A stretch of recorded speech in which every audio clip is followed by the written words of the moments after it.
et bienvenue dans mes petits papiers. Je suis Judith, je suis démonstratrice Stampin' Up dans le nord de la France et dans ma série des cartes simples et rapides, je vous propose aujourd'hui de réaliser celle-ci avec ces jolies fleurs de la collection Beauté Authentique.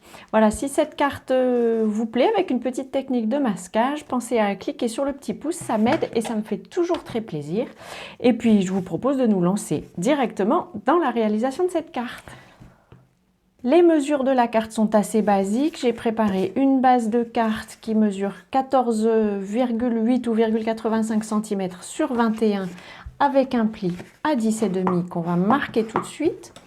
Et puis j'ai fait, si je ne me suis pas trompée, oui ça va, un devant de carte avec un demi-centimètre de moins que le devant.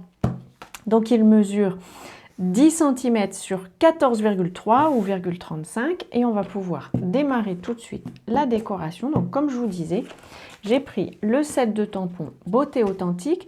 Il existe aussi un lot de poinçons, mais les poinçons, je n'en utilise pas dans ma série des cartes simples et rapides.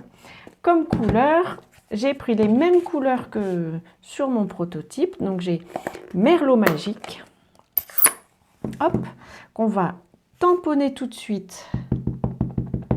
Allez, on va inverser par rapport à l'autre, au prototype. Je la tamponne tout de suite ici, plus ou moins à droite. Et je vais la retamponner sur le nouveau papier de masquage de Stampin' Up. Alors, je vais la mettre où? Ici. Et puis, je nettoie mon tampon avec mon bien-aimé Stampin' Scrub. Vous savez que c'est celui que j'utilise le plus souvent. Le chamois synthétique, j'ai tendance à l'utiliser plutôt avec le Stamparatus ou alors en atelier parce que c'est quand même bien pratique. Ensuite, je vais faire une deuxième fleur en pierre rose polie. Mais je dois d'abord, suis-je bête, masquer la première. J'attrape donc une paire de ciseaux. Donc c'est une nouvelle fourniture que vous pourrez trouver dans le nouveau catalogue de Stampin' Up, enfin que vous pouvez trouver puisqu'il est disponible. Et je le découpe. Alors je suis vraiment pas bonne avec une paire de ciseaux, je pense vous l'avoir déjà dit, mais pour du masquage, le masquage c'est pas très grave s'il y a des à-coups dans ce qu'on découpe. C'est vraiment, les Anglais disent forgiving, je sais pas comment on pourrait dire en français, c'est pas très exigeant comme activité, c'est peut-être ça qu'il faut que j'utilise. Par contre, il faut être vraiment tout au bord de la découpe, voire il vaut mieux rogner un peu dedans, un tout petit peu, mais il vaut mieux rogner un peu dedans, parce que une fois qu'on va tamponner la deuxième image, le papier surélève légèrement le tampon, et si vous n'êtes pas bien auprès de l'image, vous allez avoir un tour blanc autour de la première. Donc c'est un peu étrange, on va dire. Surtout après avoir fait toute cette petite découpe. Alors ce que j'aime bien, vous pouvez utiliser un post-it, hein, c'est ce que j'utilisais avant, vous m'aurez déjà vu le faire en vidéo. Ce qui est quand même bien avec ce genre de papier, c'est déjà qu'il va coller sur toute la surface et donc il n'y a pas le risque de faire des taches sur la carte parce qu'on n'a pas bien, parce que le papier s'est décollé. Hop. Alors, il faut que je retrouve le bon sens. Ça m'a l'air d'être celui-ci. Eh bien non. Il y a deux côtés qui se ressemblent très fort sur ce tampon. Donc ça doit être comme ça. Oui, tout à fait. Donc vous voyez, on voit un petit peu. C'est pas très gênant. Je vais quand même le mettre un peu plus de ce côté-ci. Pour être, voilà, bien au bord, mais c'est sans dépasser. Et maintenant, je vais pouvoir du coup tamponner effectivement ma deuxième rose. Et puis, je vais la tamponner un peu à cheval sur le papier de masquage. Donc maintenant, je peux l'essuyer. Et puis, je vais faire ma deuxième rose parce que j'ai envie d'y mettre aussi un duo de feuilles qui va dépasser des 2 fleurs. Donc je termine ma petite découpe. J'ai terminé ma découpe. Cette fois-ci, la fleur était sur la séparation. Donc le dos est beaucoup plus facile à décoller. Le film protecteur. Alors la même chose. Il faut que je trouve le bon sens. Ce n'est pas celui-ci, je pense, mais plutôt celui-ci. Et donc maintenant, je vais pouvoir tamponner mon duo de feuilles facilement.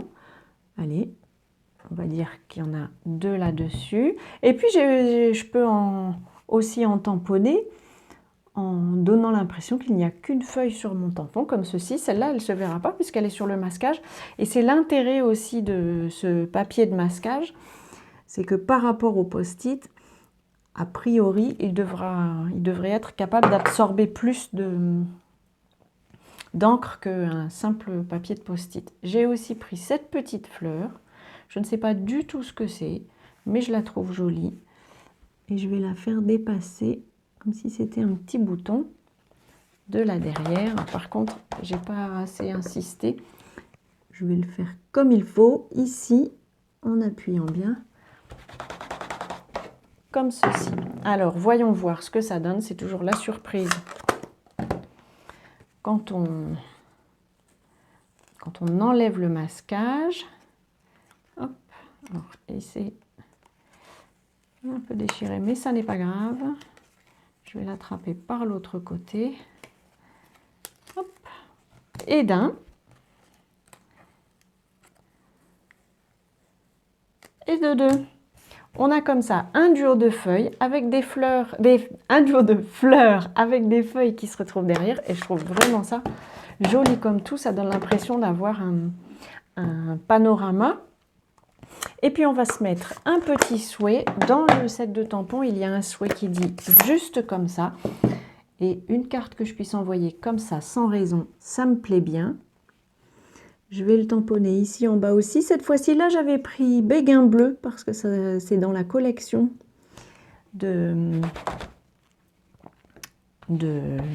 assortie au set de tampons. Je vais y arriver dans le papier de série design. Là, cette fois-ci, j'ai pris gris souris. J'avais pas envie de prendre noir. J'aime bien prendre gris parce que c'est un peu un entre-deux. Et puis, c'est un tampon encreur classique de Stampin' Up. Je vous montre le paquet, je ne sais pas si je vous l'avais montré. On a 12 feuilles qui font cette taille-là, c'est-à-dire 12,7 cm sur 17,8. Vous savez que en scrap, les mesures de base sont souvent en pouces. Du coup, la correspondance en centimètres est souvent étrange.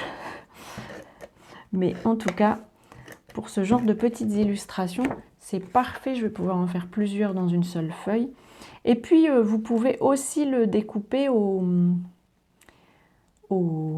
avec des poinçons.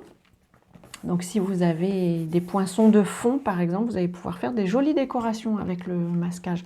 Je vous en représenterai sûrement dans d'autres vidéos. Alors voilà, notre deuxième carte. Un peu, pas tout à fait la jumelle, mais presque, de mon prototype est terminée. Je vous représente les articles qu'on a utilisés et puis le papier de masquage. Voilà, j'espère que cette idée vous aura inspiré. Si c'est le cas, pensez au petit pouce. Et en tout cas, je vous donne rendez-vous à notre prochaine rencontre créative et je vous souhaite de passer de belles journées d'ici là. Je vous embrasse!